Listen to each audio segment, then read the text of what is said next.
Hello বন্ধুরা, WBCS and PSC coaching চ্যানেলে তোমাদের সকলকে ওয়েলকাম জানাচ্ছি। আজকে আমি তোমাদের জন্য তোমাদের যে আপকামিং ক্যালকাটা হাইকোর্টের একটা লোয়ার ডিভিশন অ্যাসিস্ট্যান্ট পরীক্ষা আছে, যেটা 29শে সেপ্টেম্বর সংগঠিত হবে, সেই পরীক্ষার 2019 সালের প্রিভিয়াস ইয়ার কোশ্চেন নিয়ে এসেছি।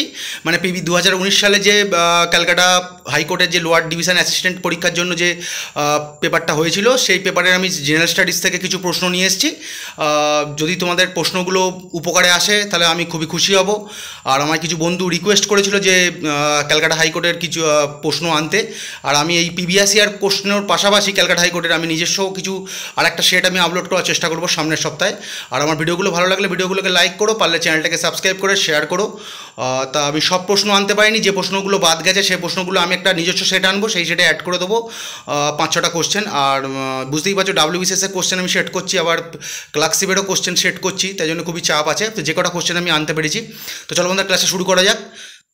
প্রথম প্রশ্ন, the part of the constitution that reflects the mind and ideals of the framers is. 2019 সালের প্রশ্ন। Directive principle of state policy, fundamental rights, preamble, citizenship. সঠিক উত্তর হবে প্রিএম্বেল বা প্রস্তাবনা। The part of the constitution that reflects the mind and the ideals of the framers, সঠিক উত্তর হবে প্রিএম্বেল বা প্রস্তাবনা। এবার এই সম্বন্ধে কিছু আমি নোট দিয়ে দিচ্ছি, আগেও দিয়েছি। এই যে প্রিএম্বেল বা প্রস্তাবনা, এটা ভারতীয় সংবিধানে গৃহীত হয়েছে কোন দেশের সংবিধান থেকে, মানে কোন দেশের সংবিধান থেকে ইন্সপায়ার্ড হয়ে এটা আমাদের দেশের সংবিধানে গৃহীত হয়েছে? মার্কিন যুক্তরাষ্ট্রের সংবিধান থেকে কিন্তু এটা মার্কিন যুক্তরাষ্ট্রের সংবিধান থেকে গৃহীত হয়েছে। খুবই একটা গুরুত্বপূর্ণ প্রশ্ন। জানো যে বিভিন্ন জিনিস, যেমন ধরো আমাদের অ্যামেন্ডমেন্ট বা সংশোধন, এটা দক্ষিণ আফ্রিকার সংবিধান থেকে নিয়ে নেওয়া হয়েছে। এরকম বিভিন্ন দেশের সংবিধান থেকে আমাদের ভারতবর্ষের সংবিধানে কিন্তু অ্যাডপ্ট করা হয়েছে। তাই এইটা প্রিএম্বেল নেওয়া হয়েছে মার্কিন যুক্তরাষ্ট্রের সংবিধান থেকে। আচ্ছা, প্রস্তাব আমি এটা সম্বন্ধে কিছু নোট দিয়ে দিচ্ছি। প্রস্তাবনাটি উদ্দেশ্যমূলক প্রস্তাবের উপর ভিত্তি করে গড়ে উঠেছিল, যেটি জওহরলাল নেহরু 1946 সালের 13ই ডিসেম্বর গণপরিষদে উত্থাপিত করেছিল, এবং মানে জওহরলাল নেহরু দ্বারা গণপরিষদে উত্থাপিত হয়েছিল, এবং 1947 সালের 22শে জানুয়ারি এটা স্বীকৃত হয়েছিল, এবং গণপরিষদ কর্তৃক এটা গৃহীত হয়েছিল কত তারিখে? 1949 সালের 26শে নভেম্বর। আর এটা কার্যকরী হয়েছিল 1950 সালের 26শে জানুয়ারি। এবারে এইখানে এই যে নোটটা আমি দিয়েছি, এটা ভালো করে পড়লেই বুঝতে পারবে। এখানে খুব গুরুত্বপূর্ণ প্রশ্ন আছে যে কনস্টিটিউশন মানে কনস্টিটিউয়েন্ট অ্যাসেম্বলি বা গণপরিষদে অবজেক্টিভ রেজলিউশন, বা বাংলায় যদি পরীক্ষা হয় উদ্দেশ্যমূলক প্রস্তাব, তোমাদের বাংলা ইংলিশ দুটোই নিতে হবে। ক্যালকাটা ইংলিশে পরীক্ষা হবে, আর ডাব্লিউবিসিএসের জন্য মেনের জন্য তোমাদের ইংলিশ পড়তেই হবে। তা উদ্দেশ্যমূলক প্রস্তাব বা অবজেক্টিভ রেজলিউশন, এটা কে এনেছিল গণপরিষদে? জওহরলাল নেহরু। এটা গেল। আচ্ছা, কোন তারিখে এনেছিল, এই প্রশ্নটা ডাইরেক্ট জিজ্ঞেস করে যে জওহরলাল নেহরু গণপরিষদে ওই অবজেক্টিভ রেজলিউশন বা উদ্দেশ্যমূলক প্রস্তাব কোন তারিখে এনেছিল? 13ই ডিসেম্বর। আর 1946 সালটা তোমাদের মনেই থাকবে, গণপরিষদ পড়লেই 13ই ডিসেম্বর মাথায় চেপে নিও। আর এই যে 1947 সালের 22শে জানুয়ারি কিন্তু এটা স্বীকৃত হয়েছিল, আর গণপরিষদ কর্তৃক গৃহীত হয়েছিল এটা 1949 সালের 26শে নভেম্বর, আর 1950 সালের 26শে জানুয়ারি কিন্তু এটা কার্যকর হয়েছিল। ঠিক আছে বন্ধুরা? আচ্ছা, আর জানো তোমরা যে প্রিএম্বেল একবার অ্যামেন্ড হয়েছে বা সংশোধন হয়েছে 1976 সালে 42তম সংবিধান সংশোধনীর দ্বারা নতুন 3টে শব্দ কিন্তু প্রস্তাবনায় যুক্ত হয়েছে। মানে প্রস্তাবনায় কিন্তু যে এই 3টে শব্দ কিন্তু মূল প্রস্তাবনাতে এই 3টে শব্দ ছিল না। সমাজতান্ত্রিক বা সোশ্যালিস্ট, ধর্মনিরপেক্ষ বা সেকুলার, সংহতি বা ইন্টিগ্রিটি। এটা কততম সংবিধান সংশোধনীর দ্বারা অ্যাড হয়েছে? 1976 সালের 42তম সংশোধনীর দ্বারা। আর বাকি যে কটা আছে প্রিএম্বেলে, সার্বভৌম বা সোভারেন, গণতান্ত্রিক বা ডেমোক্রেটিক, সাধারণতন্ত্র বা রিপাবলিক, স্বাধীনতা বা লিবার্টি, ভ্রাতৃত্ববোধ বা ফ্র্যাটার্নিটি, ন্যায় বিচার বা জাস্টিস। ঠিক আছে বন্ধুরা? তো চলো পরের প্রশ্ন। Who was the president of the USA during World War 2? আচ্ছা, ক্যালকাটা হাইকোর্টের প্রশ্ন 2019, ওটা আমি আর বলবো না, বারবার সময় নষ্ট হবে, একটু তাড়াতাড়ি ক্লাস করাবো। আচ্ছা, তাহলে বলছে যে দ্বিতীয় বিশ্বযুদ্ধের সময় মার্কিন যুক্তরাষ্ট্রের রাষ্ট্রপতি কে ছিল? Nixon, George Bush, Franklin Roosevelt, sir Watson Churchill. আচ্ছা, আমি একটা কিন্তু বলে দিচ্ছি যে ধরো বানান আমি ঠিকই লিখেছি, স্পেলিং প্রোনাউন্সিয়েশন কিন্তু গন্ডগোল হতেই পারে, তো তোমরা এটা নিজেরা চেক করে নিও, কারণ আমাদের লক্ষ্য কিন্তু সঠিক উত্তরটা নির্বাচন করা। যত এই এত পড়ার মাঝখানে যতটুকু সঠিকভাবে পড়া যায় সেটাই চেষ্টা করতে হবে। আচ্ছা, সঠিক উত্তর হবে ফ্র্যাঙ্ক রোজভেল্ট। এইটা কিন্তু এই ফ্র্যাঙ্ক ডি রোজভেল্টও দিতে পারে, পুরো নামটা আমি দিয়ে দিয়েছি, ফ্র্যাঙ্ক ডেনলো রোজভেল্ট। ইনি কিন্তু যখন দ্বিতীয় বিশ্বযুদ্ধ হচ্ছে তখন কিন্তু মার্কিন যুক্তরাষ্ট্রের রাষ্ট্রপতি ছিল। প্রচণ্ড একটা গুরুত্বপূর্ণ প্রশ্ন, তোমরা স্ট্র্যাটেজিকের ক্ষেত্রে বলতে পারো এটা একটা গুরুত্বপূর্ণ প্রশ্ন, এবং এটা WBCS বলো যে কোনো সেন্টার বলো খুব গুরুত্বপূর্ণ প্রশ্ন। এবং উনি কিন্তু এটাও তোমরা মনে রাখবে, সবগুলো তো মনে রাখা সম্ভব নয়। ধরো মার্কিন যুক্তরাষ্ট্রের উনি কততম রাষ্ট্রপতি? 32তম রাষ্ট্রপতি। আচ্ছা, এইবারে জেনে নাও তাহলে দ্বিতীয় বিশ্বযুদ্ধ জানলে আমাদের প্রথম বিশ্বযুদ্ধও জানতে হবে, দ্বিতীয় বিশ্বযুদ্ধ জানলে আমাদের প্রথম বিশ্বযুদ্ধ জানতে হবে, এটাও আসতে পারে। যেহেতু আগের বছর দ্বিতীয় বিশ্বযুদ্ধ এসেছিল, এবছর তাহলে হয়তো প্রথম বিশ্বযুদ্ধ আসতে পারে। তাহলে প্রথম বিশ্বযুদ্ধের সময় মার্কিন যুক্তরাষ্ট্রের রাষ্ট্রপতি কে ছিল? Woodrow Wilson. ঠিক আছে বন্ধুরা, প্রথম বিশ্বযুদ্ধের সময় মার্কিন যুক্তরাষ্ট্রের রাষ্ট্রপতি ছিল উড্রো উইলসন। আর মার্কিন যুক্তরাষ্ট্রের তিনি কততম রাষ্ট্রপতি ছিলেন? তিনি রাষ্ট্রপতি ছিলেন 28তম রাষ্ট্রপতি। আর এই যে ফ্র্যাঙ্ক রোজভেল্ট, ইনি কততম রাষ্ট্রপতি ছিলেন? ইনি ছিলেন 32তম রাষ্ট্রপতি, মানে 32nd প্রেসিডেন্ট। কারণ এটা তো বুঝতেই পারছো দ্বিতীয় বিশ্বযুদ্ধ অনেক পরে হয়েছিল, 1939 থেকে 1939, ঠিকই বলেছি, 1939 থেকে 1945 সাল অবধি দ্বিতীয় বিশ্বযুদ্ধ হয়েছিল। তাহলে ফ্র্যাঙ্ক রোজভেল্ট হচ্ছে 32তম রাষ্ট্রপতি, আর আমাদের উড্রো উইলসন হচ্ছে আমাদের 28তম রাষ্ট্রপতি, যিনি প্রথম বিশ্বযুদ্ধের সময় ছিলেন। ঠিক আছে বন্ধুরা, তো চলো। আচ্ছা, এই সময় এইটাও জেনে নাও যে মার্কিন যুক্তরাষ্ট্রের বর্তমান রাষ্ট্রপতিকে, এটা অনেকেই জানো, জো বাইডেন বা জোসেফ আর বাইডেন, তোমরা সকলেই জানো। তিনি কততম রাষ্ট্রপতি এটা কিন্তু মনে রেখো, ইনি হচ্ছে 46তম রাষ্ট্রপতি। ইনি মার্কিন যুক্তরাষ্ট্রের 46তম রাষ্ট্রপতি। তো চলো বন্ধুরা, পরের প্রশ্ন আছে, এটা ডাইরেক্ট চলে এসছে। The state of Jammu and Kashmir was accorded special status under, অপশানগুলো দেখে নেওয়া যাক। Option article 370, article 356, article 356 and 370, none of this. তাহলে the state of Jammu Kashmir was accorded special status, মানে এটা তোমরা জানো, বহুবার নোট দিয়েছি বাংলায়, মানে জম্মু কাশ্মীরকে যে বিশেষ মর্যাদা দেওয়া হয়েছিল, মানে জম্মু কাশ্মীর তো মানে ভারতবর্ষে একটা বিশেষ শর্তে যোগদান করেছিল, সেটা একটা অনেক বড় বিষয়, বলতে গেলে সময় লাগবে। জম্মু কাশ্মীর কিন্তু একটা বিশেষ শর্তে ভারতবর্ষে যোগদান করেছিল, তা সেইটা তাদের জন্য একটা স্পেশাল স্ট্যাটাস বা বিশেষ মর্যাদা দেওয়া হয়েছিল। সেটা কততম আর্টিকেল? আর্টিকেল 370। আর্টিকেল 370 বা 370 নম্বর ধারায় কিন্তু জম্মু কাশ্মীরের স্পেশাল স্ট্যাটাস দেওয়া ছিল, যেটা কিন্তু 2019 সালে 5ই আগস্ট কিন্তু বাতিল হয়েছে। তোমরা সকলেই জানো এটা নিয়ে, মানে খুবই আর কি একটা আলোড়ন সৃষ্টি হয়েছিল এই সময়টায়। তোমরা জানো 19 সালের এই আগস্ট মাসে, মানে করোনার ঠিক আগেই এটা হয়েছিল। 5ই আগস্ট 2019 সালে কিন্তু জম্মু কাশ্মীরের এই স্পেশাল স্ট্যাটাস বা বিশেষ মর্যাদাটা বাতিল করা হয়, এটাও মনে রেখো। 5ই আগস্ট আর 2019 দুটোই মনে রেখো। আচ্ছা, জম্মু কাশ্মীরের যে বর্তমান লেফটেন্যান্ট গভর্নর, মানে জম্মু কাশ্মীরের যখন 18 সাল অবধি, আমি যতদূর মনে পড়ছে 18 সাল অবধি জম্মু কাশ্মীর মানে একটা অঙ্গরাজ্য, মানে আমাদের যেরকম পশ্চিমবঙ্গ যে অঙ্গরাজ্য আর ইউনিয়ন টেরিটরি তোমরা আর জানো, আর বলার দরকার নেই। জম্মু কাশ্মীরের লাস্ট মুখ্যমন্ত্রী যতদূর আমার মনে পড়ছে মেহবুবা মুফতি।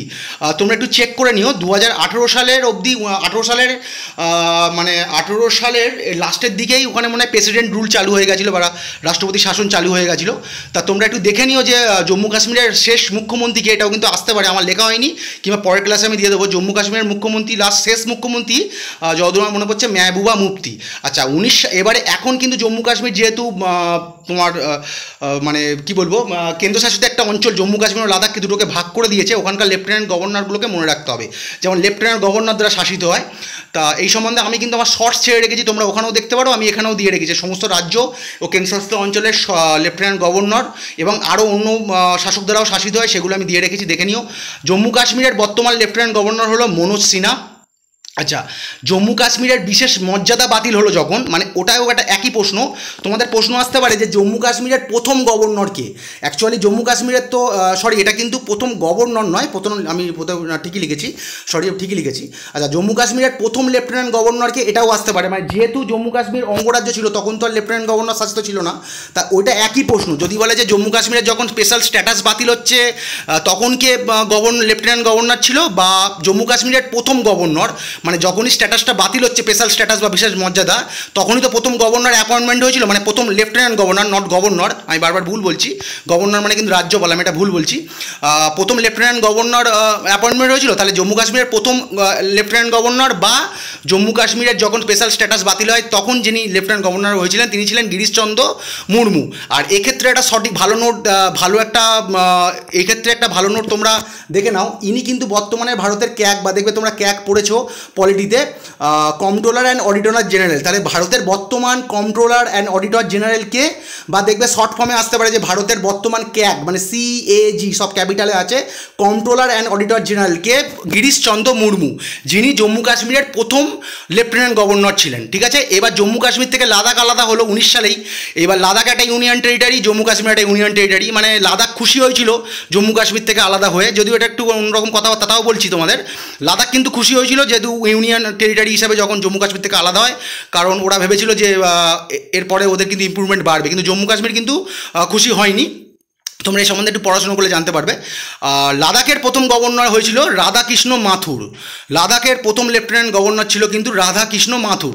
আর লাদাখের বর্তমান লেফটেন্যান্ট গভর্নর হলেন BD মিশ্র। ঠিক আছে বন্ধুরা, তোমরা একটু ভালো করে এগুলো দেখে নিও। তাহলে যখন প্রথম জম্মু কাশ্মীরের বিশেষ স্ট্যাটাস বাতিল হচ্ছে, তাহলে তখন শেষ মুখ্যমন্ত্রী ছিলেন মেহবুবা মৌতি। মানে মেহবুবা মৌতি তার আগেই প্রেসিডেন্ট রুল ওখানে চালু করেছিল, যেহেতু ওদের স্পেশাল স্ট্যাটাস বাতিল করবো বলে ঠিক করেছিল তৎকালীন যে সরকার ছিল সেন্ট্রালে, এখনও সেই সরকারই আছে।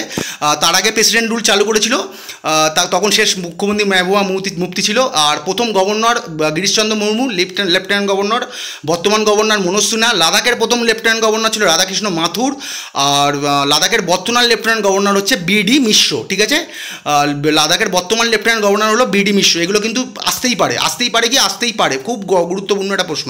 What was the name of the atom bomb that was dropped in Hiroshima city in 1945? ঠিক আছে, অপশান 1 ফ্যাট ম্যান, ফ্যাট বয়, লিটিল ম্যান, লিটিল বয়। বলছে যে তোমরা জেনেই থাকবে যে প্রথম পারমাণবিক বোমা, ছোটোবেলা থেকেই তোমরা পড়ছো, আমরা তো 5-6 থেকেই পড়েছিলাম যে প্রথম পারমাণবিক বোমা মার্কিন যুক্তরাষ্ট্র জাপানের হিরোশিমা ও নাগাসাকি শহরে ফেলেছিল। ওটাই আর কি প্রথম মানে পারমাণবিক বোমা প্রথম ফেলেছিল আর কি। মানে কোনো যুদ্ধেতে তখনও পর্যন্ত পারমাণবিক বোমা ব্যবহৃত হয়নি, এখানেই প্রথম ব্যবহার করেছিল মার্কিন যুক্তরাষ্ট্র। মানে খুব একটা দুঃখজনক ঘটনা বলতে পারো। যাই হোক, তাহলে হিরোশিমাতে যে বোমটা ফেলেছিল সেটাই জানতে চাচ্ছে যে 1945 সালে মানে দ্বিতীয় বিশ্বযুদ্ধ চলাকালীন হিরোশিমাতে যে অ্যাটম বোমটা ফেলেছিল, এবং যদি কারা ফেলে, মার্কিন যুক্তরাষ্ট্রই ফেলেছিল, তাহলে সেইটার নাম কি ছিল? Little boy. 1945 সালে 6ই আগস্ট। ঠিক আছে বন্ধুরা, লিটিল বয় ফেলেছিল এটা 1945 সালে 6ই আগস্ট। পুরো ভালো করে মনে রাখবে। একটা লিটিল বয় যে বোমাটা হিরোশিমায় ফেলছে সেটার নাম হচ্ছে লিটিল বয়, সেটা ফেলছে 6ই আগস্ট 1945 সালে, মনে থাকবেই। আর যেটা নাগাসাকিতে ফেলছে তার 3 দিন পর, মানে হিরোশিমায় ফেললো, তার 3 দিন পর মানে রিকভার করার আগেই আরেকটা শহরে ফেলছে নাগাসাকি, সেখানে ফেলছে 9ই আগস্ট 1945। এবং মার্কিন যুক্তরাষ্ট্র, এটাও একটা প্রশ্ন আসে, এটাও দেওয়া উচিত ছিল আমার, যে কেন ফেলেছিল। তোমরা একটা সিনেমাও এটা বেরিয়েছিল, আমরা যখন ছোটো ছিলাম দেখেছিলাম, পার্ল হারবার বলে। মানে জাপান কিন্তু পার্ল হারবার বলে মার্কিন যুক্তরাষ্ট্রের একটা বন্দর আছে যতদূর আমি জানি। মানে ওখানে কিন্তু একটা অ্যাটাক চালিয়েছিল, মানে একটা এয়ার অ্যাটাক চালিয়েছিল জাপান, এবং সেখানেও কিন্তু মার্কিন যুক্তরাষ্ট্রের বহু নাগরিক হতাহত হয়েছিল। এবং এই পার্ল হারবারের রিভেঞ্জ নিতেই কিন্তু মার্কিন যুক্তরাষ্ট্র কিন্তু জাপানে হিরোশিমা ও নাগাসাকিতে 6ই আগস্ট লিটিল বয় হিরোশিমায়, আর নাগাসাকিতে কিন্তু ফ্যাট ম্যান ফেলেছিল। ঠিক আছে, আর যদি কোনোদিন প্রশ্ন আসে যে কেন ফেলেছিল, যে মার্কিন যুক্তরাষ্ট্র কোন ঘটনার পরিপ্রেক্ষিতে ফেলেছিল, তখন হবে পার্ল হারবার, দেখবে একটা অপশানে থাকবে পার্ল হারবার। ঠিক আছে বন্ধুরা, পার্ল হারবার ঘটনার পরিপ্রেক্ষিতেই কিন্তু মার্কিন যুক্তরাষ্ট্র এটা ফেলেছিল। আচ্ছা, দ্য ক্যাপিটাল অফ লাক্ষাদ্বীপ। আচ্ছা, আমার যদি ভুল হয় তোমরা কমেন্টে জানিও, আশা করি ভুল হয়নি, তোমরা তাও দেখে নিও। The capital of Lakshadweep is, মানে লাক্ষাদ্বীপের মানে আমাদের যে কেন্দ্রশাসিত অঞ্চল লাক্ষাদ্বীপের রাজধানী কি, আমি ডাইরেক্ট দিয়ে দিয়েছি কাভারত্তি। সব কিছুর আমি অপশান দিইনি, যেটা দেখছি ডাইরেক্ট দিলে হয়ে যাবে কাভারত্তি। চলো বন্ধুরা, পরের প্রশ্ন একটু তাড়াতাড়ি করতে হবে।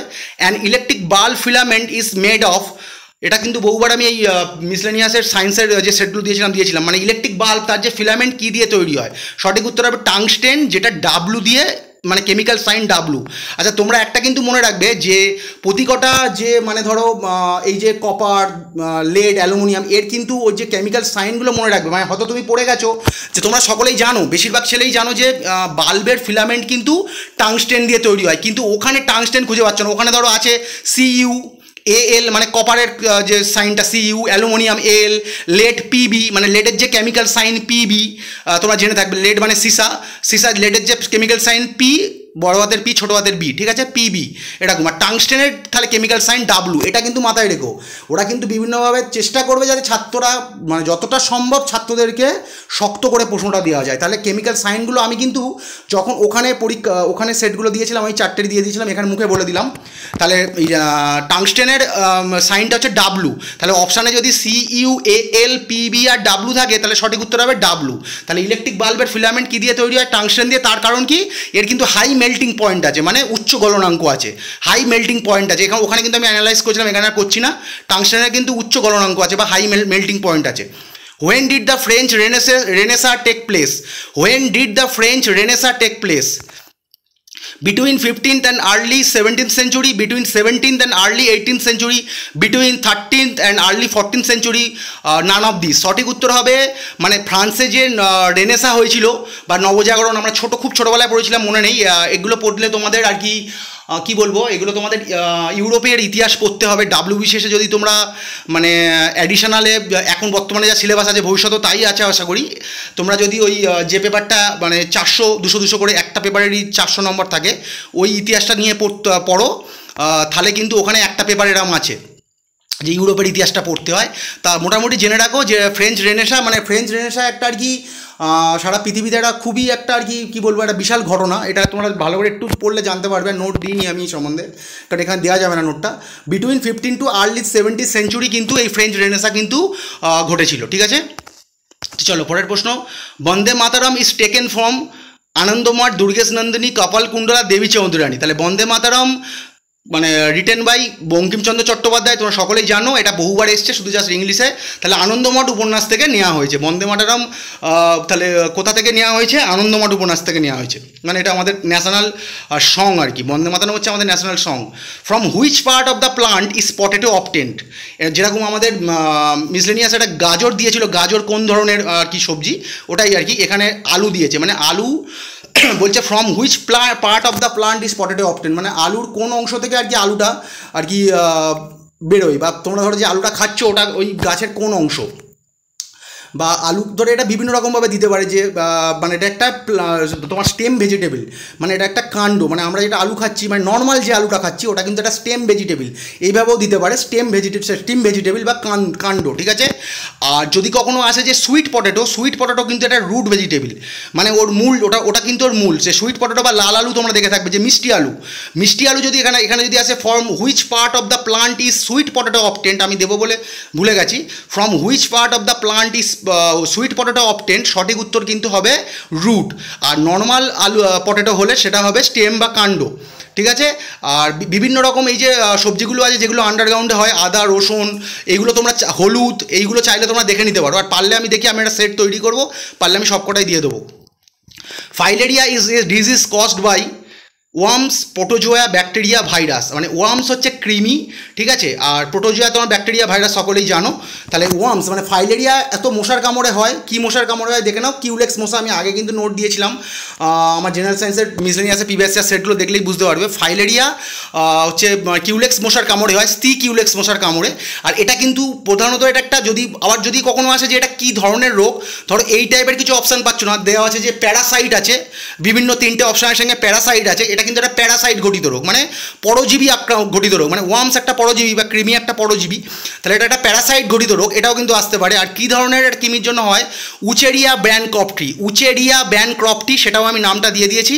আর ফাইলেরিয়া কিউলেক্স মশার কামড়ে জন্য কিন্তু হয়, মানে দেখবে গোদ বলে একটা রোগ হয় বাংলায়, হাত পা ফুলে যায়, এইটাকেই যদি না ট্রিটমেন্ট করা হয় এটারই একটা আর কি আরেকটা আর কি বলবো নন ট্রিটেবল ডিজিজ হয়ে যায়, ওটাকে যতদূর বলে এলিফ্যান্টাইটিস না এই টাইপের কিছু একটা নাম আছে, ওটা তোমরা দেখে নিও, ওটা পরীক্ষায় আসে, নামটা আমার এই মুহূর্তে মনে পড়ছে না। এই ফাইলেরিয়া যদি ধরো সারানো না হয় প্রাথমিক পর্যায়ে, ওটা কিন্তু একটা বড় আকার ধারণ করে, মানে হাতির মতো যেরকম হাত পা ফুলে যায় ওরকম মানুষের বিভিন্ন অঙ্গ প্রত্যঙ্গ ফুলে যায়, তাই জন্য ওই রোগটার নামটা এলিফ্যান্ট দিয়ে কিছু একটা হবে, এলিফ্যান্টের পরে একটু কিছু আছে, ওটা আমি পরে দিয়ে দেবো, নয় তোমরা চাইলে কিন্তু দেখে নিতে পারো ওটা। মানে ওটা কিন্তু নন ট্রিটেবল হয়ে যায়, এটা কিন্তু treatable. From which of the following Upanishad were the word Satyameva Jayate on the state symbol taken? From which of the following Upanishad were the word Satyameva Jayate on the state symbol taken? মানে বলছে যে সত্যমেব জয়তে যে তোমরা জানবে যে সত্যমেব জয়তে মানে এগুলো তো বিভিন্ন মানে ভারতবর্ষেও বিভিন্ন মানে সরকারি আধিকারিক মানে সরকারি কিছু বিভিন্ন জায়গাতেও ইউজ হয়। তা সত্যমেব জয়তে এটা কোন উপনিষদ থেকে নেওয়া হয়েছে? Mundaka Upanishad, Kaushitaki Upanishad, Atmabodha Upanishad, none of this. সঠিক উত্তর হবে মুন্ডকা উপনিষদ। ঠিক আছে বন্ধুরা, সত্যমেব জয়ন্ত কোথা থেকে নেওয়া হয়েছে? মুন্ডক উপনিষদ থেকে নেওয়া হয়েছে। চলো পরের প্রশ্ন। Apple 2 is a computer of 4th generation, a computer network, a computer language, none of this। সঠিক হচ্ছে a computer of 4th generation। যার ফাউন্ডার কে ছিল আমি আগের দিন দিয়েছিলাম, স্টিভ জবস। ঠিক আছে, অ্যাপেলের ফাউন্ডার ছিল স্টিভ জবস। ফাউন্ডার বলতে পারো বা কো ফাউন্ডার বলতে পারো, অ্যাকচুয়ালি উনি ফাউন্ডারই, কিন্তু ওগুলো সবসময় দেখবে কো ফাউন্ডারই দেওয়া হয়, যেমন মাইক্রোসফটের বিল গেটস, এরকমই আর কি। তাহলে এই computer of 4th generation, Apple কি এক কম্পিউটার অফ 4th জেনারেশন, এর কো ফাউন্ডার বা ফাউন্ডারকে স্টিভ জবস। আমি আগের দিন দিয়ে দিয়েছিলাম স্ট্যাটিক জিকেতে নোটটা। The states that have common border with China আর জম্মু কাশ্মীর, আসাম, অরুণাচল প্রদেশ, হিমাচল প্রদেশ। মানে বলছে the states that have common border with China, মানে যে চারটে রাজ্য দিয়েছে এই চায়নার সঙ্গে কারা বর্ডার শেয়ার করছে? সঠিক উত্তর হচ্ছে জম্মু কাশ্মীর, অরুণাচল প্রদেশ ও হিমাচল প্রদেশ। এই তিনটে রাজ্য কিন্তু চায়নার সঙ্গে বর্ডার শেয়ার করছে, কিন্তু আসাম কিন্তু শেয়ার করছে না। ঠিক আছে, আর সরি বন্ধুরা, এই সম্বন্ধে কিন্তু তোমরা আমার নোটগুলো দেখে নিও, যে তোমার আমি শর্টসে দিয়ে রেখেছি যে চায়না বিভিন্ন মানে প্রতিবেশী দেশের সঙ্গে ভারতবর্ষকে কোন রাজ্য বর্ডার শেয়ার করছে, কিংবা কোন দেশের সাথে ভারতবর্ষের কোন রাজ্যের বেশি বর্ডার শেয়ার করছে। যেমন ধরো বাংলাদেশের সাথে আমাদের পশ্চিমবঙ্গ সব থেকে বেশি বর্ডার শেয়ার করছে। এরকম সব শর্টসগুলো আমার দেখে নিও, দেখলে তোমরা বুঝতে পারবে। Computer use the number system two store data and perform calculation.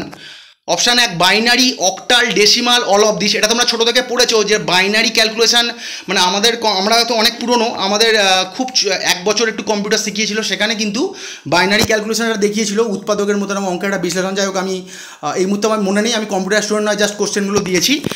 এটা বাইনারি হবে, সঠিক উত্তর হবে বাইনারি ক্যালকুলেশন। ঠিক আছে, computer use the number system two store data and perform calculation, মানে কম্পিউটার যে সিস্টেমে ও ডাটা স্টোর করছে কিংবা ও যে ক্যালকুলেশন করছে সেটা বাইনারি ক্যালকুলেশন। তা তোমরা তো অনেকেই এখন তো আইটি তো 11-12 এসে গেছে, তোমরা তো অনেকেই স্টুডেন্ট, অনেক বেশি জানো আমার থেকে।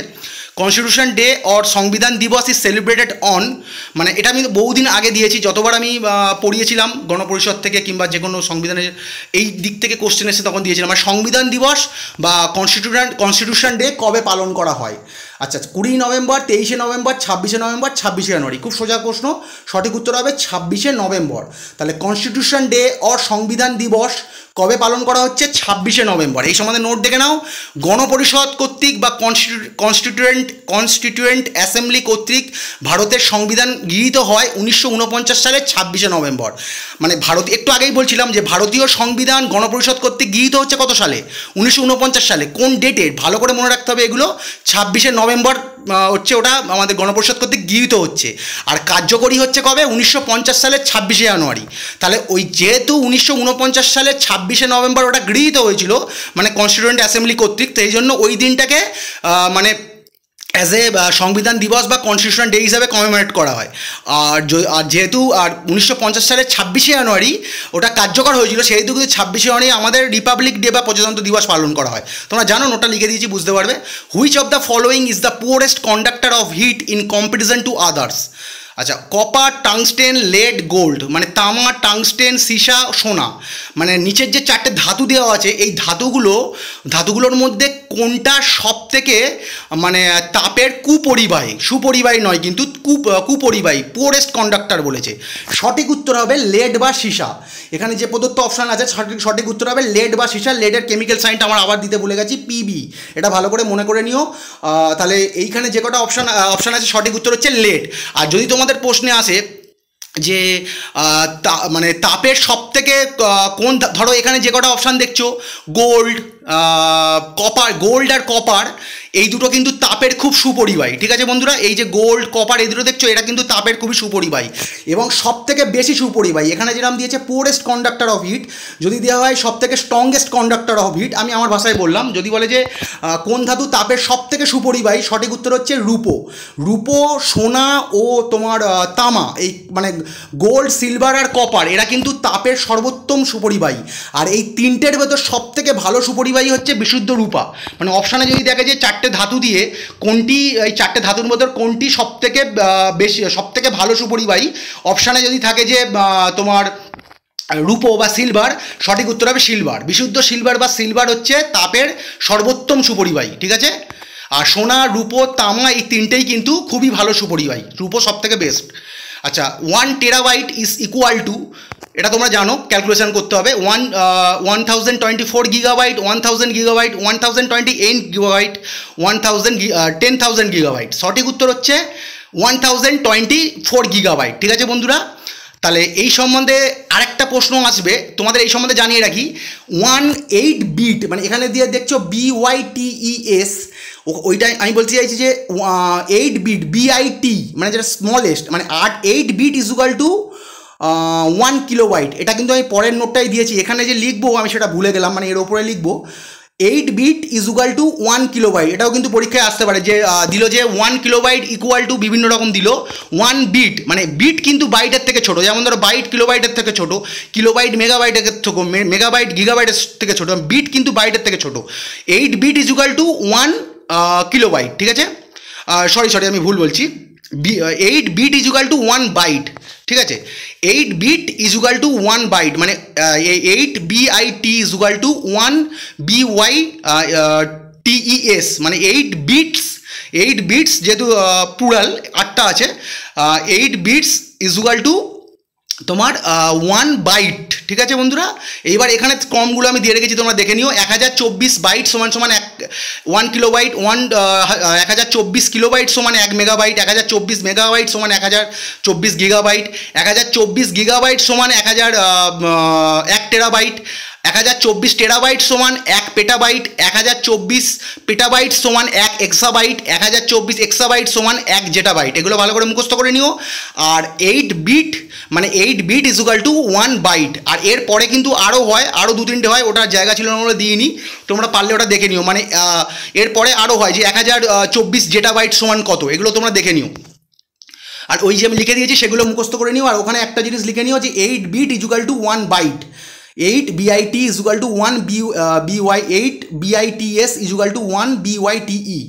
How many president of India so far were elected unopposed? How many presidents of India so far were elected unopposed? মানে এখনো পর্যন্ত কতজন ভারতের রাষ্ট্রপতি বিনা প্রতিদ্বন্দ্বিতায় নির্বাচিত হয়েছিল, ঠিক আছে বন্ধুরা। মানে তার জন্য কোনো নির্বাচন হয়নি। রাষ্ট্রপতি নির্বাচন সম্বন্ধে জানো, একটা খুব ভালো চ্যাপ্টার আছে, তার থেকেও কোশ্চেন আছে।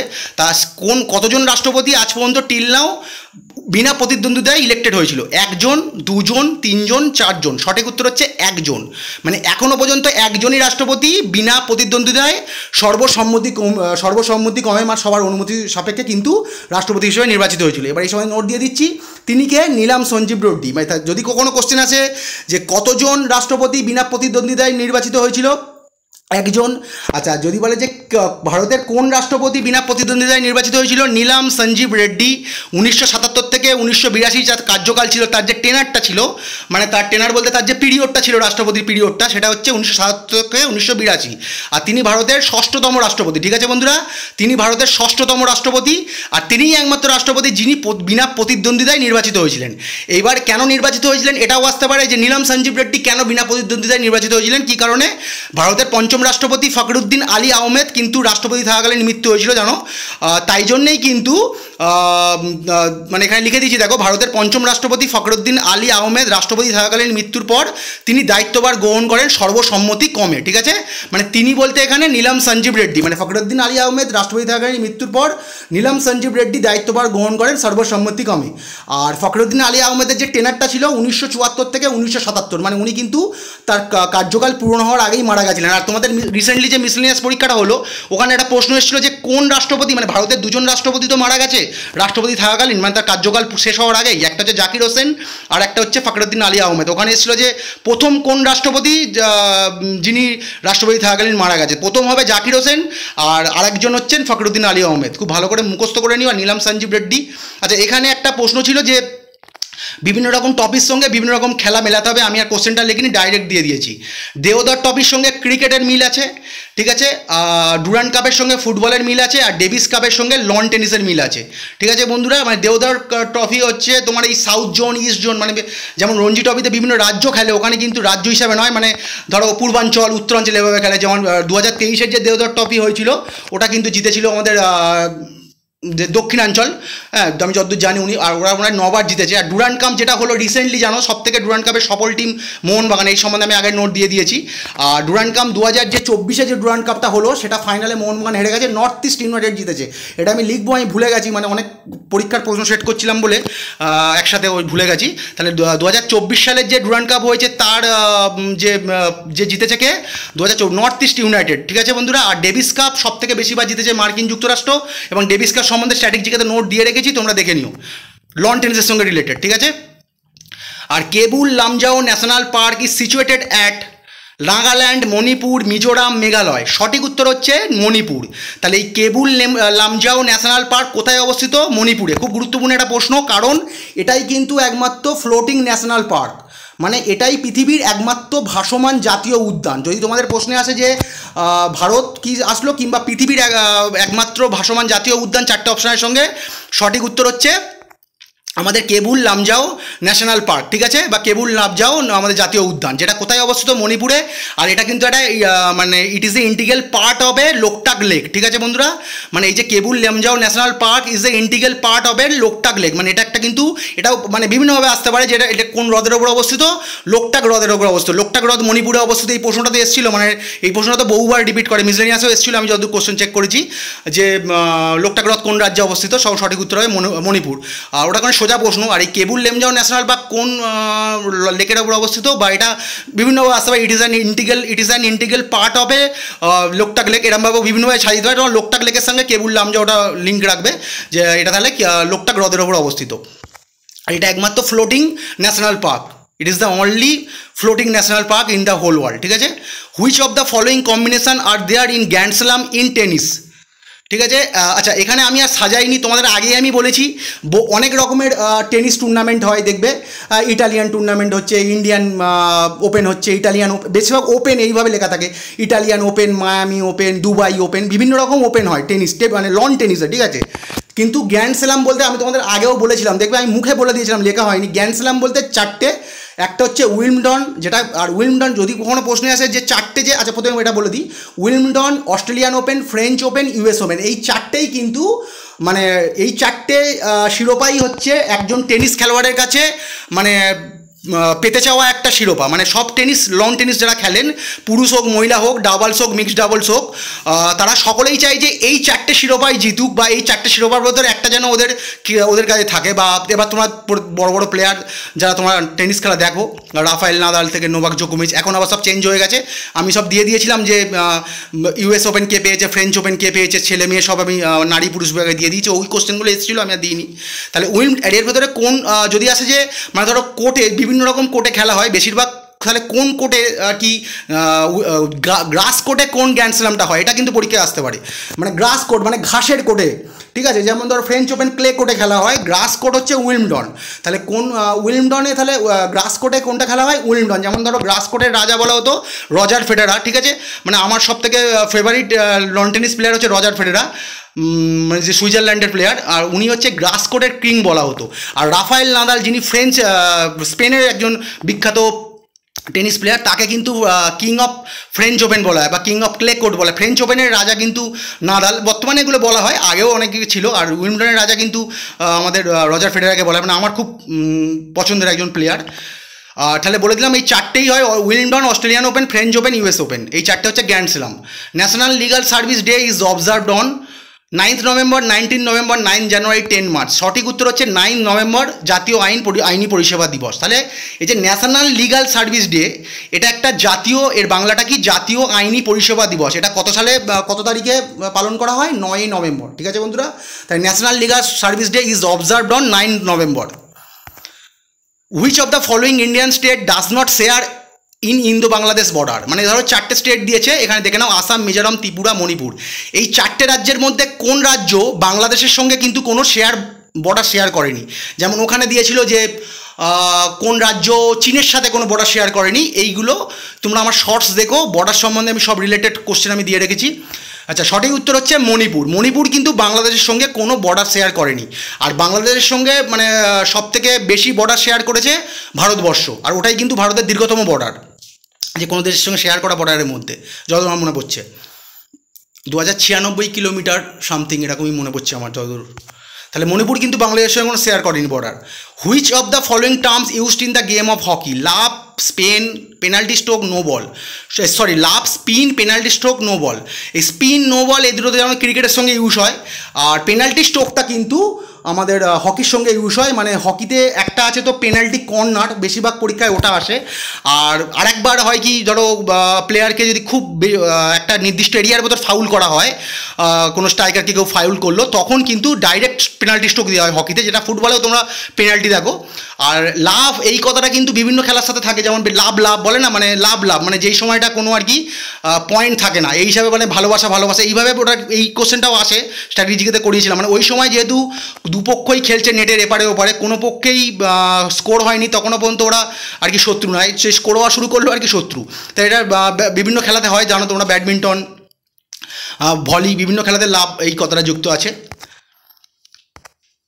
Myanmar does not share it's international boundary with, উত্তরটা আগে চলে এসছে, লাওস, থাইল্যান্ড, ইন্ডিয়া, ভিয়েতনাম। মানে বলছে মায়ানমার এই 4টে দেশের ভেতর কোন দেশের সঙ্গে, মায়ানমার এই 4টে দেশের মধ্যে কোন দেশের সঙ্গে আর কি বর্ডার শেয়ার করেনি? তাহলে উত্তরটা চলেই এসছে, বুঝতে পারছো। মায়ানমার লাওসের সঙ্গে বর্ডার শেয়ার করেছে, লাওস একটা দেশ, তোমরা ভালো মতো জানো। থাইল্যান্ডের সঙ্গে বর্ডার শেয়ার করেছে, আর ইন্ডিয়ার সঙ্গে বর্ডার শেয়ার করেছে মায়ানমার, জানো। ভিয়েতনামের সঙ্গে কিন্তু মায়ানমার কোনো বর্ডার শেয়ার করেনি। এটা এসেছিল, বহু পরীক্ষায় আসা দেখলাম আমি এটা। The smallest unit in information a computer can understand and process is known as, এইটাই হচ্ছে ওই বিটের কোশ্চেনটা, যেটা আমি তখন বলছিলাম যে 8 bit is equal to 1 byte। তাহলে the smallest unit in information a computer can understand and process is known as, এই 4টে প্রদত্ত অপশনের মধ্যে ডিজিট, বাইট, বিট আর মেগাবাইটের মধ্যে বিট। ঠিক আছে বন্ধুরা, আর এখানে আমি অপশনটা দিয়ে রেখেছি, দেখো 8 বিটস সমান 1 বাইট। ঠিক আছে, আবার 1024 বাইট সমান 1 কিলোবাইট, আবার 1024 কিলোবাইট সমান 1 মেগাবাইট, এইভাবে যাবে। আচ্ছা, which of the following is not a condition for becoming a citizen of India? মানে নিচের 4টে যে অপশান আছে, এই অপশানের ভেতর কোন অপশানটা মানে আর কি ভারতের বর্ষের যে নাগরিকত্ব তুমি না পাবে সেটার কোনো শর্ত নয়। তাহলে বার্থ, ডিসেন্ট আর ন্যাশনালাইজেশন আর অ্যাকোয়ারিং প্রপার্টি। আচ্ছা, জন্মসূত্রে, সেকেন্ড অপশানটা হচ্ছে মানে বংশাণু পরম্পরায় বা উত্তরাধিকার সূত্রে, ন্যাশনালাইজেশান। তাহলে এই তিনটেই কিন্তু তোমার একটা কন্ডিশান হচ্ছে আমাদের ভারতীয় নাগরিকত্ব পাওয়ার জন্য। হ্যাঁ, আর অ্যাকোয়ারিং প্রপার্টি, এটা কিন্তু মানে তুমি কেউ জোর করে কোনো প্রপার্টি দখল করছে, এটা কিন্তু কোনোভাবেই কাকে ভারতের নাগরিকত্ব প্রদান করবে না। আর এখন তো সিটিজেনশিপ বিল নিয়ে অনেক কিছু তোমরা পড়ছো। ঠিক আছে বন্ধুরা, কোনো আমার প্রোনাউন্সিয়েশন কিছু ভুল হলে আমাকে ক্ষমা করো। অ্যাকোয়ারিং প্রপার্টি এটাই কিন্তু সঠিক উত্তর হবে প্রদত্ত অপশানের মধ্যে, যেটা কিন্তু কোনো ক্রাইটেরিয়া নয় ভারতের নাগরিক হওয়ার জন্য। আর প্রথমটা জন্মসূত্রে, দ্বিতীয়টা বংশানুক্রমিক বা উত্তরাধিকার সূত্রে, আর তৃতীয়টা তো বুঝতে পারছো ন্যাশনালাইজেশন, মানে কেউ ভারতবর্ষের আর কি নাগরিকত্ব নিতে চাইলো। আর তাহলে আর এই সম্বন্ধে বলে রাখি যে নাগরিকত্ব কততম আর্টিকেলের মধ্যে আছে, এই সম্বন্ধে নোট দিয়েছিলাম, 5 থেকে 11তম আর্টিকেলের মধ্যে কিন্তু নাগরিকত্ব সম্বন্ধে ডিটেলে বলা আছে, তোমরা আর্টিকেল 5 to 11 দেখে নিতে পারো। আর সিটিজেনশিপ অ্যাক্ট, যেটা কত সালে প্রথম পাস হয়েছিল, নাগরিকত্ব আইন 1955 সালের 30 ডিসেম্বর। ঠিক আছে, 1955 সালের 30শে ডিসেম্বর কিন্তু নাগরিকত্ব আইন পাস হয়েছিল। ঠিক আছে বন্ধুরা, আর এটা কিন্তু তারপরে বহুবার অ্যামেন্ড হয়েছে, মানে এই যে সিটিজেনশিপ অ্যাক্ট বহুবার অ্যামেন্ড হয়েছে, এইটাই কিন্তু পরীক্ষায় আসে যে প্রথম কবে পাস হয়েছিল নাগরিকত্ব আইন, 1955 সালের 30শে ডিসেম্বর। আর এটাও আছে যে কততম থেকে কত আর্টিকেলের মধ্যে নাগরিকত্ব সম্বন্ধে বলা আছে? 5 থেকে 11। Beside the permanent seat at New Delhi supreme court can also meet at, মানে বলছে নিউ দিল্লির তো একটা ধর সুপ্রিম কোর্টের তো একটা পার্মানেন্ট সুপ্রিম কোর্ট কোথায় আছে? আমাদের নিউ দিল্লির তিলক মার্গে আছে, যতদূর আমি জানি তিলক মার্গে, এই প্রশ্নটাও আসে, নিউ দিল্লির তিলক মার্গে কিন্তু সুপ্রিম কোর্ট আছে। আচ্ছা, সেখানে ছাড়াও ধরো অন্য কোথাও এটা বসতে পারে, ঠিক আছে? মানে সুপ্রিম কোর্টে ধরো বিচারপতিরা অন্য জায়গায় গিয়েও কোনো কেসের বিচার করতে পারে, সেটা কিভাবে হতে পারে? Any other major city of India, any other union territory, any other place as decided by the chief justice of India India in consultation with the president of India. আর ফোর্থ অপশান হচ্ছে any other place as described by the president of India, মানে অন্য যে কোনো একটা বড় শহরে কিংবা অন্য যে কোনো একটা কেন্দ্রশাসিত অঞ্চলে কিংবা এমন একটা জায়গা যেখানে সুপ্রিম কোর্টের প্রধান বিচারপতি যিনি রাষ্ট্রপতির সঙ্গে পরামর্শ করে ঠিক করবে, আর একটা এমন জায়গা যেটা রাষ্ট্রপতি ঠিক করবে। সঠিক উত্তর option 3, any other place as decided by the chief justice of India in consultation with the president of India. ঠিক আছে বন্ধুরা, তাহলে অপশান 3টা হচ্ছে সঠিক উত্তর। এটা কত নম্বর আর্টিকেলে তোমরা পাবে? এটা অনেক সময় এটাও আসতে পারে যে ধরো এইটা দিয়ে দিল যে এইভাবে সুপ্রিম কোর্ট নিউ দিল্লির বাইরে গিয়েও কিন্তু মিট করতে পারে, সেটা কত নম্বর আর্টিকেলে বলা আছে? সঠিক উত্তর হবে আর্টিকেল 130-তে বলা আছে any other place as decided by the chief justice of India in consultation with the president of India. ঠিক আছে, মানে রাষ্ট্রপতির সঙ্গে পরামর্শ করে চিফ জাস্টিস ঠিক করতে পারে। ওয়াইল্ড লাইফ স্যাঞ্চুরি, এটা তোমরা বুঝে নাও, মানে আমি আর কোশ্চেনটা দিইনি, ব্যাপারটা হচ্ছে কোন ওয়াইল্ড লাইফ স্যাঞ্চুরি বা কোন ন্যাশনাল পার্ক, ওরা মানে জাতীয় উদ্যান আর ওয়াইল্ড লাইফ স্যাঞ্চুরি এগুলো তো তোমরা বোঝো। বার্ড স্যাঞ্চুরি মানে কী কী ক্ষেত্রে একটা ওয়াইল্ড লাইফ স্যাঞ্চুরি একটা ন্যাশনাল পার্কে উন্নীত হবে, ওগুলো আর বলছি না। এখানে ওরা এগুলোই দিয়েছে, এবার 4টেই যেগুলো দিয়েছে সেগুলো কিন্তু 4টেই আবার ন্যাশনাল পার্কও। আচ্ছা, কোন ওয়াইল্ড লাইফ সেঞ্চুরির সঙ্গে কোন অ্যানিমেল আর কি প্রোটেক্ট করা হয় সেখানে আর কি কিংবা দেখতেও পাওয়া যায়, বুঝতেই পারছো কোশ্চেনটা। তাহলে কাজিরাঙ্গার সঙ্গে, কাজিরাঙ্গা যে আমাদের ন্যাশনাল পার্ক আসামে বা কাজিরাঙ্গা ওয়াইল্ড লাইফ স্যাঞ্চুরিও বলতে পারো, সেখানে কোন অ্যানিমেল প্রোটেক্ট করা হয় বা দেখতে পাওয়া যায়? ওয়ান হর্ন রাইনোসরাস মানে একশৃঙ্গ গন্ডার। এখানে আমি শুধু রাইনোসরাসটাও দিতে পারতাম, কিন্তু এটাও অনেক সময় প্রশ্নে আসে যে ভারতবর্ষের কোথায় একশৃঙ্গ গন্ডার দেখতে পাওয়া যায়। তখন সঠিক উত্তর হবে কাজিরাঙ্গা, আসামে যেটা অবস্থিত। আচ্ছা, রণথম্বর রাজস্থানে অবস্থিত, রণথম্বর ন্যাশনাল পার্ক বা ওয়াইল্ড লাইফ স্যাঞ্চুরি যাই বলো, ওরা এটাই দিয়েছিল। সেখানে দেখতে পাওয়া যায় মেন যেটা, মানে ওখানে অপশানে যে কটা ছিল সেই কটাই আমি দিয়েছি। আরও কিন্তু ধরো এইখানে যে দেখছো কাজিরাঙ্গা আসাম, এখানে কিন্তু তুমি ভেবো না মানে যে শুধু এই রাইনোসরাসটাই দেখতে পাওয়া যায়, অনেকে হয়তো ঘুরতেও গেছো। মানে ওখানে যে অপশানগুলো ছিল 4টে, মানে এই ন্যাশনাল পার্ক বা ওয়াইল্ড লাইফ স্যাঞ্চুরির সঙ্গে 4টে মানে প্রাণী ছিল, গন্ডার, সিংহ, হাতি আর বাঘ। ঠিক আছে, আর তাহলে রণথম্বরের সঙ্গে টাইগার, এখানে বেঙ্গল টাইগার বেশি দেখতে পাওয়া যায়। আর গির বা গুজরাট যেখানে এশিয়াটিক সিংহ দেখতে পাওয়া যায়, তোমরা জানো লায়ন, আমি ডাইরেক্ট দিয়ে দিয়েছি লায়ন, কারণ লায়নটা সোজা, মানে এশিয়াটিক সিংহ দেখতে পাওয়া যায় কোথায় এটা বলবে না, ডাইরেক্ট সিংহ কোথায় দেখতে পাওয়া যায়? ভারতের গুজরাটেই সবথেকে বেশি দেখতে পাওয়া যায়, আর গির অভয়ারণ্যে বা গির জাতীয় উদ্যানে। আর পেরিয়ার কোথায় অবস্থিত? কেরালা। আর দেখো নাও যে এই যে কাজিরাঙ্গা ওয়াইল্ড লাইফ সেঞ্চুরি কোথায় অবস্থিত, আমি পাশে পাশে দিয়ে দিয়েছি। রণথম্বর রাজস্থান, কাজিরাঙ্গা আসাম, গির মানে ওয়াইল্ড লাইফ সেঞ্চুরি বলো, ন্যাশনাল পার্ক বলো, গির গুজরাটে, পেরিয়ার কেরালা। পেরিয়ারটা কিসের সংরক্ষণে প্রোটেক্ট করে? এলিফ্যান্ট। ঠিক আছে, তাহলে কাজিরাঙ্গা হচ্ছে একশৃঙ্গ গন্ডার, রণথম্বর বাঘ অপশান অনুযায়ী কোশ্চেনে যেটা ছিল, গিরে লায়ন, আর পেরিয়ারে হচ্ছে কিন্তু এলিফ্যান্ট। চলো পরের প্রশ্ন, the full form of VPN in a computer is virtual private network. আমি ডাইরেক্ট দিয়ে দিয়েছি কারণ যেগুলো অপশান দেওয়ার সময় নষ্ট করিনি। The full form of VPN in a computer is, full form VPN কি? Virtual private network. চলো পরের প্রশ্ন, the Bern convention was a pioneer in the field of, মানে বার্ন কনভেনশন মানে এটা একটা কি বলবো, একটা সংস্থা ধরো, মানে বলছি এটা protection of wild life, protection of victim of wars, protection of intellectual property right, protection of human rights. মানে ধরো বন্যপ্রাণী সংরক্ষণের ক্ষেত্রে বার্ন কনভেনশন কোনো একটা সিদ্ধান্ত নেয়, কিংবা যারা যুদ্ধ বিগ্রহে যারা ভিকটিম হচ্ছে, ঠিক আছে, যেমন ধরো বিভিন্ন জায়গায় যুদ্ধ হচ্ছে, সেখানকার সাধারণ নাগরিক যেভাবে বিপর্যস্ত হচ্ছে। আর ইন্টেলেকচুয়াল প্রপার্টি রাইট মানে, ইন্টেলেকচুয়াল প্রপার্টি বলতে মানে ধরো কোনো যে জ্ঞানের মাধ্যমে যদি ক্রিয়েটিভ করা যায়, মানে ধরো তুমি কিছু একটা বই লিখছো, গান করছো বা মিউজিক তৈরি করছো, কিংবা ধরো এই যে আমি ভিডিওটা তৈরি করছি, এটাও একটা ধরো একটা ক্রিয়েটিভ কিছু করছি, এটাই ধরো এই ইন্টেলেকচুয়াল প্রপার্টি রাইটসের মধ্যে পড়ছে। আর প্রোটেকশন অফ হিউম্যান রাইটস মানবাধিকার কমিশনের মধ্যে কী পড়ে তোমরা জানো, আর মানবাধিকার কমিশন আগের দিন অনেক বলেছি। তাহলে এটা কি আমাদের প্রোটেক্ট করে? Protection of intellectual property right. এটা 1886 সাল নাগাদ যতদূর সম্ভব এটা স্টার্ট হয়েছিল, আমার দেওয়া হয়নি। আর এটা অন্যভাবেও আসতে পারে যে burn convention was a pioneer in the field of বিভিন্ন অপশনের সাথে। তখন এই protection of intellectual property right দেখতে পাচ্ছ না, ছোটো ছোটো জিনিস আছে যে অ্যানিমেল প্রোটেকশন, কি ভিকটিম অফ ওয়ার্স, এখানে এটা দেখতে পাচ্ছ না, দেওয়া আছে কপিরাইট। মানে ধরো আমি যেই ভিডিওটা করছি আমার অনুমতি ছাড়া বা কনসেন্ট ছাড়া যদি কেউ ভিডিওটা ব্যবহার করে, সেটা তো কপিরাইট ইস্যু হয়ে গেল। এটাই মানে এই ধরনের ব্যাপারের জন্যই কিন্তু এই বার্ন কনভেনশন, ঠিক আছে, যেটা 1886 সাল নাগাদ ধরো কোনো একটা লেখক কিছু লিখেছে, তার সেটাকে কেউ কপি করে কি ধরো সে কোনো অন্য ভাষায় লিখেছে, সেটা ইংরেজি ভাষায় লিখেছে, সেটাকে তার অনুমতি ছাড়া কিন্তু সে নিজের একটা ভাষাতে করে কিন্তু সে প্রকাশ করে দিল, বা সেখান থেকে প্রচুর পয়সা ইনকাম করলো, বা তার সম্মান পেল।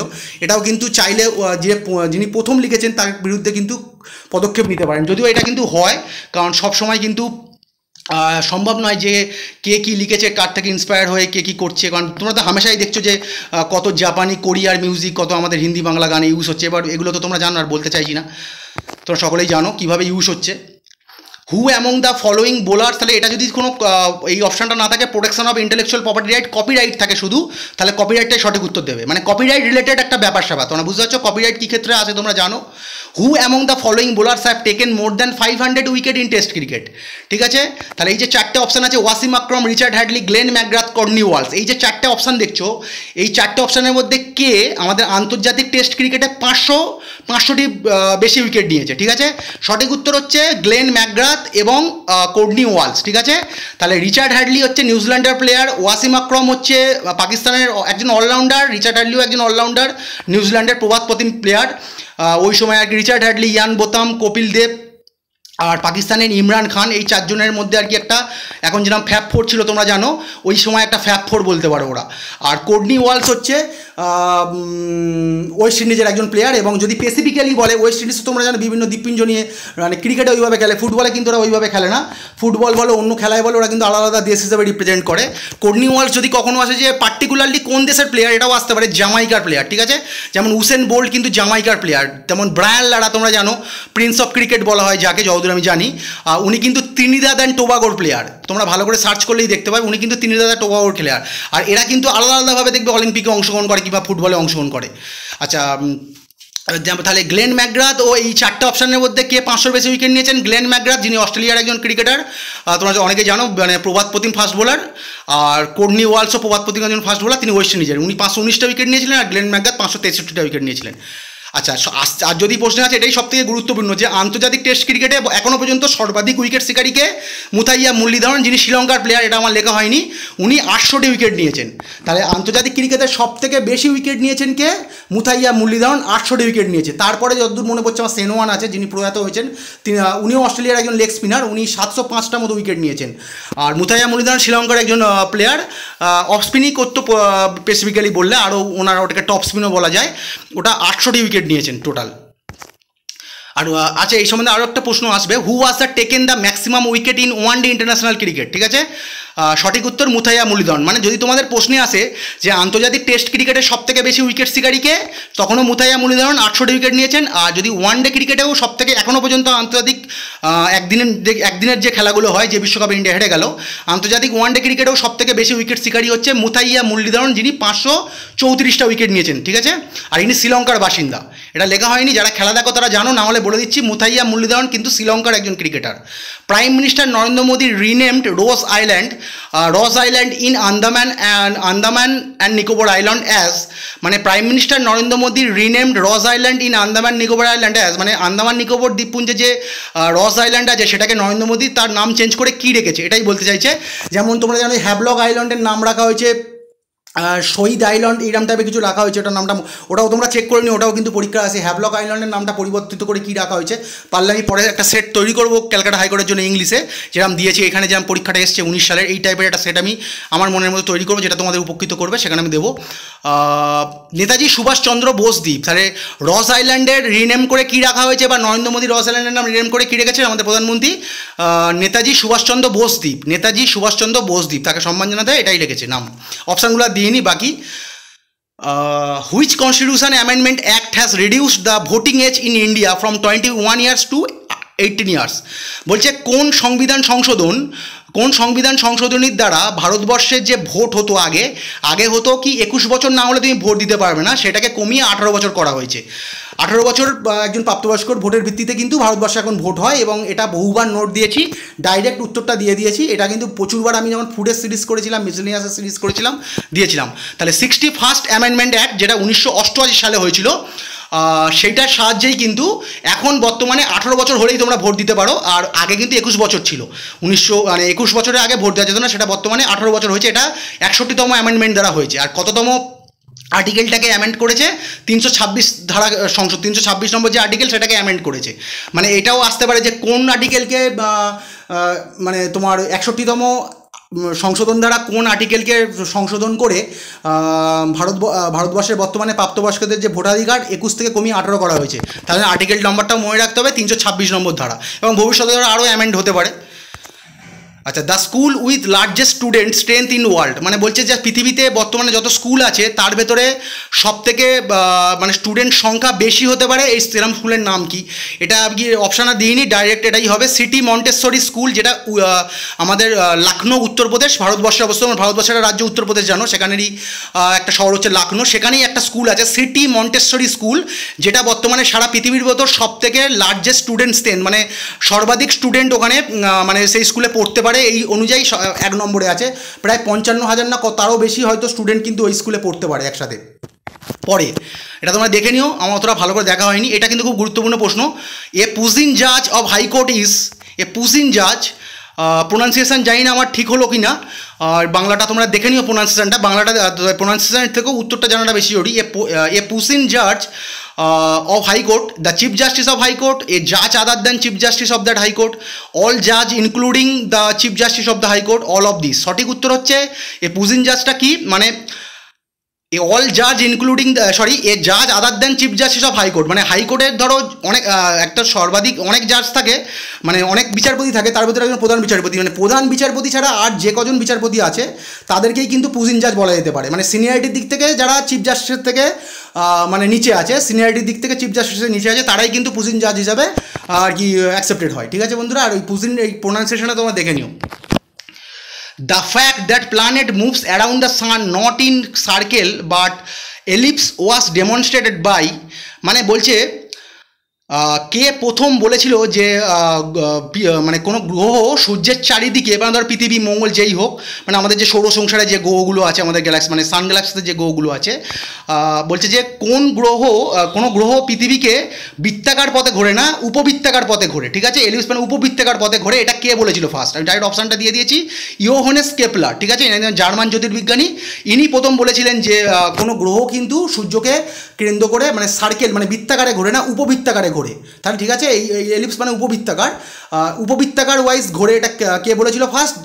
Johannes Kepler. ভয়ঙ্কর একটা গুরুত্বপূর্ণ প্রশ্ন। তো চলো বন্ধুরা, আজকের এই পর্যন্ত। আর যে কটা কোশ্চেন বাকি রইলো, আমি আরেকটা সেট আনবো ক্যালকাটা হাইকোর্টের জন্য, আগে পরের রবিবার পরীক্ষা তার আগে, সেখানে আমি সেট করে দেবো, আর নিজে একটা সেট আনবো। আর খুব তাড়াতাড়ি তোমাদের ক্লার্কশিপ ও WBCS সেট নিয়েও দেখা হচ্ছে। চলো বন্ধুরা, good bye and good night.